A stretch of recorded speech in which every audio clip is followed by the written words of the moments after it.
Good morning for another 15 minutes. From my left, just to mix it up, because today is day 333, triple threes. Robert Mihica, Budget Director, Melissa DeRosa, Secretary to the Governor. To my right, Dr. Howard Zucker and Mr. Gareth Rhodes. Happy Wednesday, middle of the week. We're going to get past hump day today. Overall statewide positivity, 5.44. Statewide deaths, 170. They are in our thoughts and prayers. Hospitalizations down 60. Good news. ICU plus 14. Intubations plus 21. Across the state, percent hospitalized. North Country, 0.02. Finger Lakes, 0.5. Long Island, 0.5. Mid-Hudson, 0.5. New York City, 0.04. Positivity, Long Island, 6.8. Long Island, Long Island, Long Island. All the numbers are down across the state, so then we focus on who's highest, obviously. In New York City, it's the Bronx, 6.9%, which is significantly higher than surrounding counties, and it has been higher for a number of weeks now. So that's of concern to us. I'm going to mention it in a moment. Overall, 96% of our dosages received are in arms, 98%, so 6%. So we're functionally out of doses, and we now go what we say week to week. The next week's allocation is coming in today, tomorrow, the next day. It's delivered by the federal government across the state. But we are now going week to week, waiting for the allocation from the federal government. And I have more to say about that in a moment. It has been very difficult to plan up until now because we don't know what we're going to get next week in allocation. So literally, you have to wait to find out what you're going to get from the federal government, what number of doses, and then plan the distribution. And that's very start and stop from week to week. We were getting 300,000, then we went down to 250,000 per week. After we were told we were actually going to be getting more. President Biden made an announcement yesterday that is very, very helpful in this regard, that we're going to get 16% more allocation, so 250,000 per week, up 16%. And frankly, just as important, that's going to be the allocation for the next 3 weeks. So now at least we can come up with a 3-week plan. That doesn't sound great, but it's better than going from week to week. This was one of the announcements that President Biden made yesterday, and that is very helpful. The federal long-term care facility plan runs as a separate plan. That is a federal plan where we were vaccinating people in nursing homes. Federal government uses pharmacies to run that program. All nursing home residents have been offered a vaccine. 72% have been vaccinated. So 100% have been offered. 72% have been accepted the vaccine. Some people don't want to receive the vaccine. We're seeing that all across all subgroups. In nursing homes, that number is 28%. Some may change their mind. Some may not have been ready yet. Some may say, I want to watch other people go first, but that's 72%. The staff in nursing homes are being vaccinated in tranches, 1/3, 1/3, 1/3. The federal thinking was they didn't want to vaccinate all the staff just in case there was a reaction to the vaccine, so they're doing 1/3, 1/3, 1/3. 44% have been vaccinated. They'll all be finished or offered by February 7th. This is the vaccinations to date by the long-term care facilities. And you see there's a variance across the state, but all have been offered, and 72% is the overall norm. Some areas have taken a higher percentage, some have taken a lower percentage. Little context where we are, because things are changing, as they've always been changing for 333 days. If we go back to day 277, which I don't remember, but let's call it December 2nd, what we said on December 2nd was we were coming into the holiday season, and we expected to see an increase through the holiday season, because the holiday season brought more socialization, more groups, more spread. How high would the spike go was dependent on what people did and how they acted. And we cautioned every day, be careful, masks, celebrate smart. That's what we were saying. And we then started the holiday season, starts at Thanksgiving, goes through really until New Year's. And we said, don't be a turkey, or I said, don't be a turkey on Thanksgiving, playing into Thanksgiving, turkey. Be smart about it.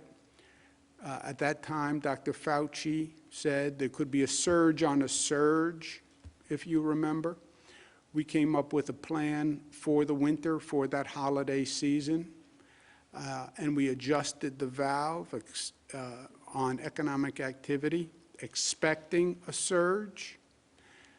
We said we were going to get ready for hospital surge and flex, because the nightmare is always the hospitals get overwhelmed. Microcluster strategy, target areas of growth, and cautioning about small gatherings, family gatherings. You think you're safe, I'm only with family, but that can be quite illusory. There was a spike, and it went from 2.9% to 12%. That was the positivity rate of growth over those 37 days. We said hospitalizations would increase, went from 2,800 to 10,500. So there was a dramatic holiday spike. We went up that high, but we did not overwhelm the hospitals for a number of reasons. What our surge and flux plan did was it increased capacity of hospitals roughly 50%.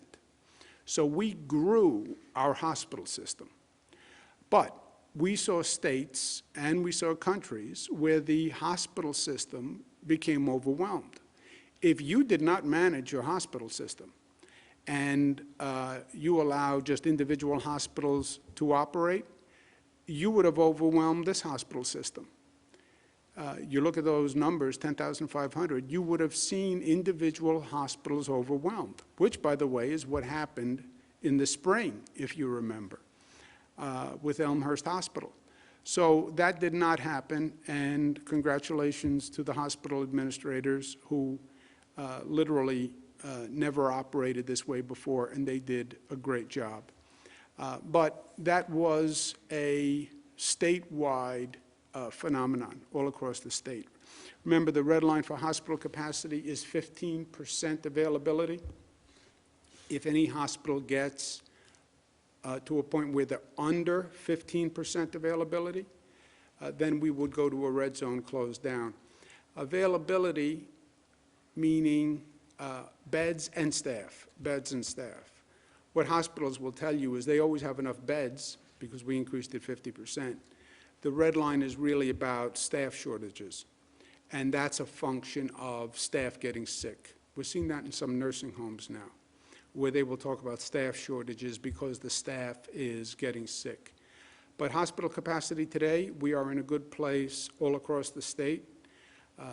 North Country is probably the highest at 51% capacity, Southern Tier 43. Long Island, Capital Region, Mohawk Valley would be at 24, 29, but all obviously better than 15%, which is the red line. So I think at this point it's safe to say the holiday surge was anticipated. The holiday surge did happen, but the holiday surge is over. If you look at the numbers over the past week, you see positivity on the decline. Our high point was 7.9, we're down to 5.6. You see the hospitalization rate on the decline. First, the increase slows. We've even had some negative days. Every curve in every region, this is not just scribbling of a fourth grader, different curves in different regions, but every curve statewide is down. That's good news. We will then adjust the valves to those facts. This is not emotion, it's not anecdotal. Follow the facts, follow the science, and follow the numbers. The microcluster zones are down all across the state. You look at where they were. Erie County was 7.8, we're down to 5.1. Chemung was 7.9, down to 4.3. So these are dramatic. Onondaga, 8.8, down to 4.4. And that's true all across the board. Monroe was up to 10.5, down to 4.5 on the yellow zones. Oneida, 11, down to 5. So you see a drop in both the orange and the yellow zones. Turn the valve, and these are now existing orange zones and yellow zones. Given the progress they made, the restrictions are lifted in those zones. The remaining yellow zones, there are no orange zones remaining, the remaining yellow zones, 2 in the Bronx, 1 in Washington Heights, 1 in Queens, and 1 in Newburgh. Those are the only zones remaining. These yellow zones, the orange zones are lifted. New York City restaurants, I understand the situation on the restaurants. New York City obviously is in a different situation given the density, given crowding, and we're hyper cautious in New York City, but still following the data. We're going to be talking to all the health officials. We have been already. We'll be talking to them during this week. We'll be talking to the officials, elected officials. I'll be talking to the mayor. I'll be talking to the relevant local electeds and the restaurant community from a planning point of view. And by the end of the week, we'll have a plan on New York City restaurants. I fully understand how difficult it is that they are closed, not just for the restaurants, but all the people who are employed there. On the flip side is how fast this virus can take off. But we'll have a plan for the New York City restaurants by the end of the week. Good news, President Biden announced yesterday, we had an NGA, National Governors Association, call with the White House team, and then President Biden made a public statement. But first, they announced what's called FEMA aid.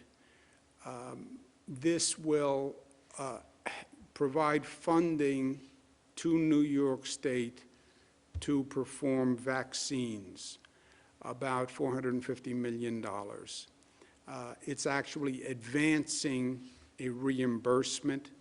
The federal government had been reimbursing. New York State would pay out the money to do the vaccine. Federal government would then reimburse. They're going to advance us the money rather than reimburse, which is helpful. They're going to provide funding assistance for the National Guard. States are relying on National Guard much more heavily than they normally do. There's a cost to using the National Guard, and that cost is normally borne by the state. The federal government is going to pay for the cost of using the National Guard. And that's very helpful, because one of the constraints, one of the factors that is relevant to a governor is obviously the cost of operations. Deploying the National Guard can be expensive. So now we have more liberty to use the National Guard. We don't have to worry about the economic consequences to the state budget as much. Also, the Biden administration announced that the federal government had not ordered enough vaccine to vaccinate 100% of the country, which was really shocking when you think about it. The federal government had only ordered 400 million vaccines. You have 300 million people in the country. Right now, people require 2 doses. 300 times 2 is 600 million. They had only ordered 400 million. That doesn't get you to vaccinate the entire population. President Biden announced that they're going to actually order 600 million, which is what you need, and they would be coming in by about 6 months. So first, it was good news that the federal government is actually ordering enough vaccine, because that's what the governors are concerned about, just literally give us the supply. Federal government doesn't produce it, but they do purchase it. A state cannot purchase vaccine. Pfizer and Moderna are operating under something called an emergency use authorization. They cannot sell the vaccine. I contacted Pfizer and Moderna and asked to purchase it. They cannot legally sell it. Only the federal government can purchase it and distribute it. And the federal government had not ordered enough to do the entire population. So that was good news. It's going to take 6 months to get the full supply, but at least we know that there is an end point where we're going to get the kind of supply that we need. This is all great news from the federal government. But the federal government really is key right now in what they do. And the most important thing for the federal government to do is to provide state governments with financial assistance. Every state has paid a dear cost of COVID. Just on the economics, tears address the lives lost. The economics, New York State needs $15 billion to do a budget this year, and that's called state and local financing, and that's going to be key.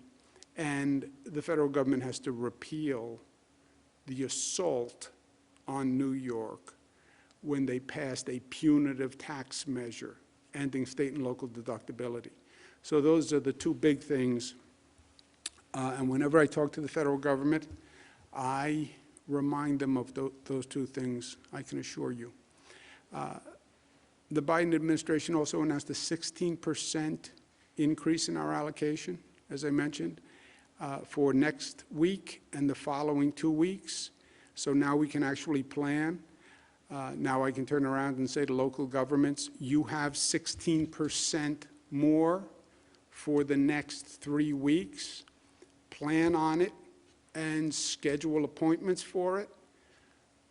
Do not schedule appointments beyond the 16% increase, because the only thing that can aggravate people more than not being able to get an appointment is people get an appointment and then you cancel the appointment. So don't schedule beyond the 16% increase, but schedule for your current allocation plus 16% over the next 3 weeks.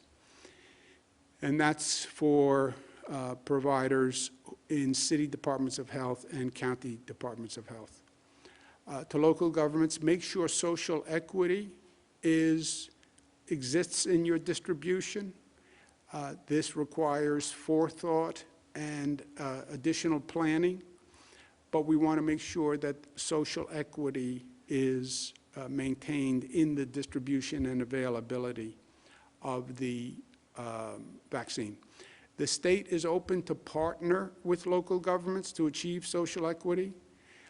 If a local government believes there's an area that has received uneven coverage, let us know. We'll partner with you, especially now that the National Guard has been freed up from an economic point of view. National Guard is great at setting up logistical mass sites. That's what they do. They do it with military precision, pardon the pun. But we could partner with you to do that. I spoke to Mayor de Blasio in New York City about doing a site at Yankee Stadium together, where we set it up and make a real difference in through Yankee Stadium at a mass vaccination site. As I mentioned before, the Bronx has a very high positivity. Yankee Stadium is in the Bronx, and we want to get that positivity rate down in the Bronx. So partnering at Yankee Stadium, mass site, state, and the city. But the state will do that with any local government across the state that has that kind of situation. They should let us know. The 16% increase does not solve the fundamental anxiety that has been created here, which was due to the prior administration making so many people eligible with so little supply. Remember, the prior administration said 65 plus essential workers, plus healthcare workers were eligible. In this state, that's 7 million people. They said they would increase the supply to the state. We were receiving at that time 300,000. They said there was a reserve that they would send. That never happened. We didn't get more than the 300,000. We actually got less. They dropped us from 300 to 250. So now you have 7 million people who have been told they're eligible for the vaccine, but the vaccine is scarce. So they go to websites, they make calls all day trying to get an appointment for a vaccination, but there is no supply for the 7 million. And they never did increase the supply. So even when you increase the 250 to 300 with the 16%, you are still talking about multiple weeks before we can cover just the existing eligible population. We anticipated this. January 15th, I said, everyone will say, I don't have enough. Hospitals will say it. Local governments will say it. I will say it. And by the way, I am saying it. I said it on January 15th. I'm still saying it. We don't have enough. What was startling was President Biden's announcement that the federal government hadn't even ordered enough, which was really staggering. But we are where we are, my friends, and this is not just true in New York. This is every state in the country. Some states are still administering their inventory. They haven't used everything they have received. That's not the case in New York. We're functionally out today. When you get to 96%, you're out. So you're reliant on what you're going to get the next week. Also, we saw this coming. January 8th, when they announced the eligibility, I announced Matilda's rule. Matilda is my mother, who is 65 plus. She doesn't like that I say that she's 65 plus. I am 63. Mathematically, it would be impossible for my mother not to be 65 plus. So, Mom, I don't think I'm giving anything away about your age when I say you're in the 65 plus group. But that's a personal family issue. I announced Matilda's rule, which was saying she was eligible, but making the point, January 8th, that we don't have the supply to get to everyone who's eligible, and we wouldn't for weeks unless the federal supply was increased. So this is not new. I asked on January 8th, calibrate our expectations, and I asked the same thing here. The new strains are a real concern. Everything I said about the holiday surge, we anticipated it, it happened, it's over. The new strains are a real concern, and the COVID threat is not over. We still have to be careful about hospital capacity. And if we run out of hospital capacity, I am telling you today why it will happen. It will happen because a new strain happens and the staff winds up sick. And the hospitals will say, I don't have enough staff for the beds, and their capacity will come down. The only way you prevent that is vaccinate the healthcare staff. That's why the first priority, 1A, was healthcare staff. When this started, it was nursing homes and healthcare workers, because they are the priority. Healthcare workers, because they're exposed at a much greater factor than anyone else. And if a nurse gets sick or a doctor gets sick, that's a super spreader. And the hospital capacity comes down. We have made good progress on vaccinating healthcare workers. We still see a disparity in the percentage of healthcare workers by facility, and that is still of concern. We all have a 50% differential among facilities in the same region, and that is inexplicable to me. I understand there's some demographic differences among staff, and there are demographic differences among acceptance of the vaccine, but not 50%, not within the same region. And we need the local governments to help in this regard. They have to look into the lower performing hospitals and get that number up on that disparity. In some regions, it's not as bad as others. You see Capital Region, the high is 85, the low is 74. Central New York, 99 to 65. Finger Lakes, 85 to 48, or 50. You know, what accounts for that? And I need the local governments, County Department of Health, in this case, to check into this and help us. Long Island, 100 to 50, literally a 50% differential. Because we want to get this number up. This is possible. This does jeopardize the hospital capacity in these areas.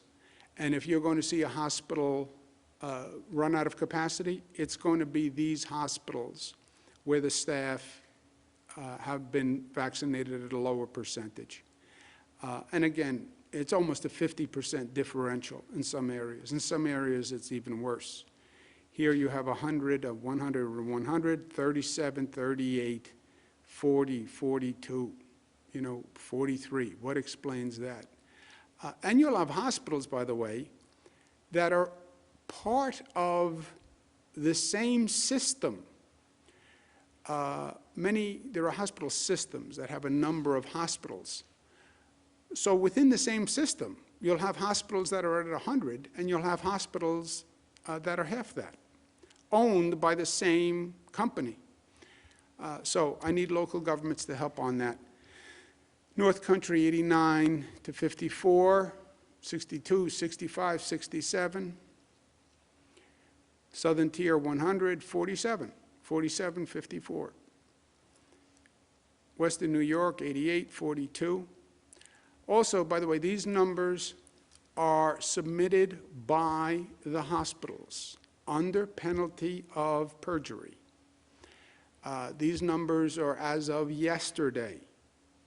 Now, if you ask them today, the number may have gone up a little bit. If you ask them tomorrow, it may have gone up a little bit. But these were the numbers as of yesterday reported by that hospital under the penalty of perjury. So it's not a question of state numbers versus local numbers versus someone else. This is their number, period. So there shouldn't be any confusion. Great quotes from me. Don't be a turkey. not one of my most rhetorical expressions, but appropriate for Thanksgiving. Don't get cocky with COVID. These new strains are something to be aware of and something to anticipate and something to watch. We don't know exactly what is going on with the new strains. And the concept of not knowing is very troubling for me. But we haven't known what was down the road with COVID from day one, let's be honest. From before day one, we didn't know that COVID was coming here from Europe for 3 months. And that's why New York had the explosion it had. We have been behind the curve on this virus from day one. And the healthcare professionals will say, you just don't know. People will have opinions, but this is a virus that mutates, and you don't know what it's going to do next week. This is a hard concept. One of my daughters, who shall go nameless, called me up and said, and she was obviously amped up, and she said, you know, Dad, what's going on with this Brazil strain now and the South African strain and the UK strain? First they said it was not more dangerous. Now they're saying it maybe is more dangerous, it may be more lethal. They said, don't worry, the vaccine takes care of it. Now they're saying maybe the vaccine doesn't take care of it. And she said, what's the truth? And I said, I don't know. You're right. They said this, and then they changed. They said this, and then they changed, because they don't know, and I don't know. And she said to me, well, if you don't know, who knows? Well, first she thought I knew, but I wasn't telling her, like it was a state secret. I said, no, I really don't know. And then she was more anxious, and she said, well, if you don't know, who knows? I said, nobody knows. And yes, this produces anxiety for me. You know, we like to have control in life, right? That's a human condition. You don't like the anxiety of just not knowing. But we don't know. I can tell you where we are today. I can tell you that we're watching these strains. I can tell you that I've seen this with the health officials, and I talked to all of them.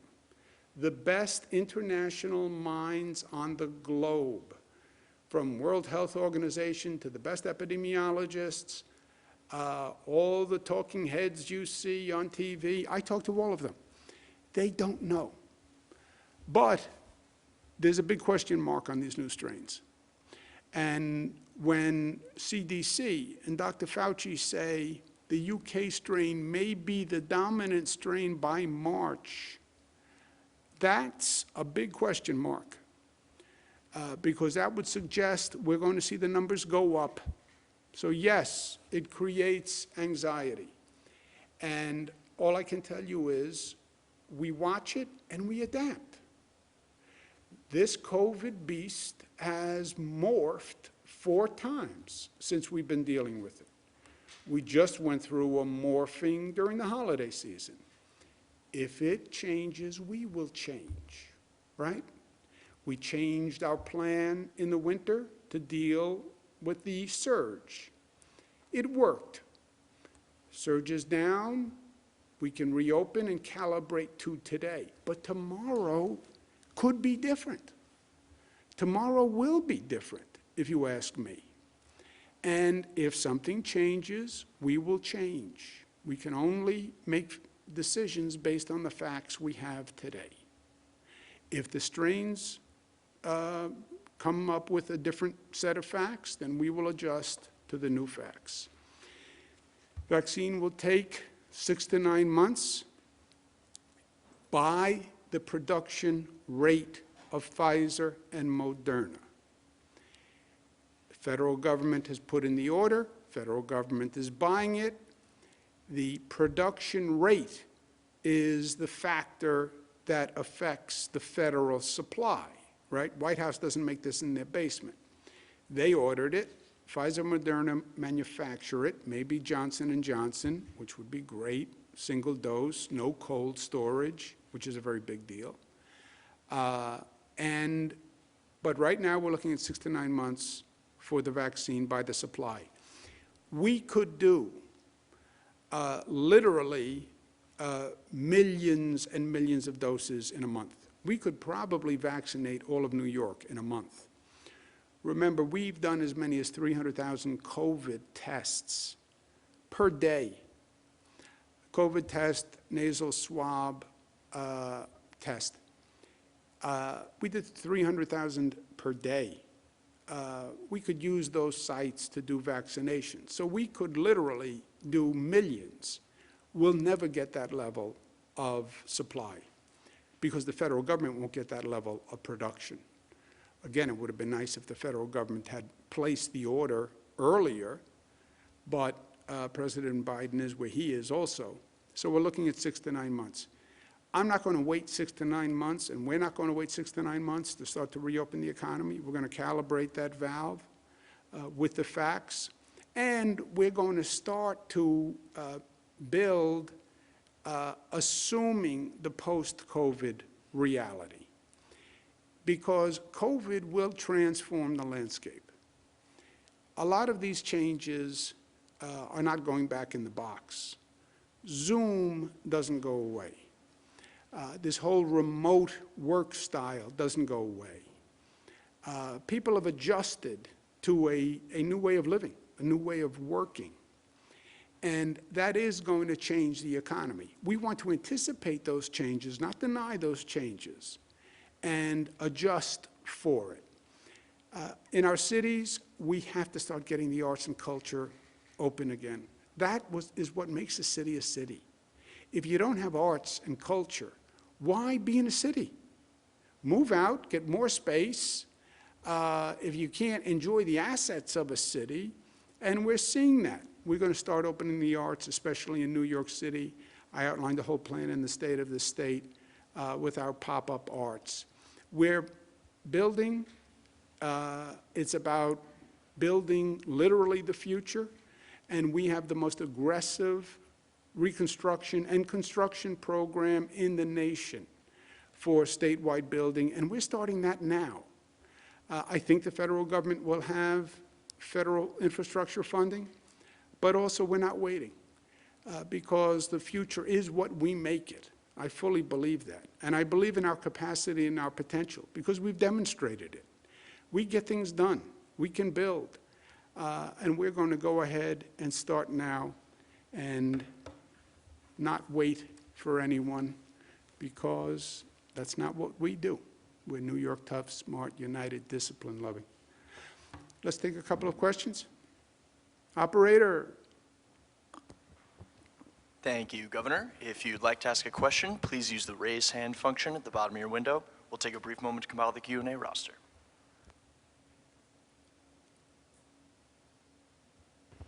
Governor, your first question comes from Marcia Kramer at WCBS. Marcia, your line is open. Please unmute your microphone. Oh. Governor. Marcia.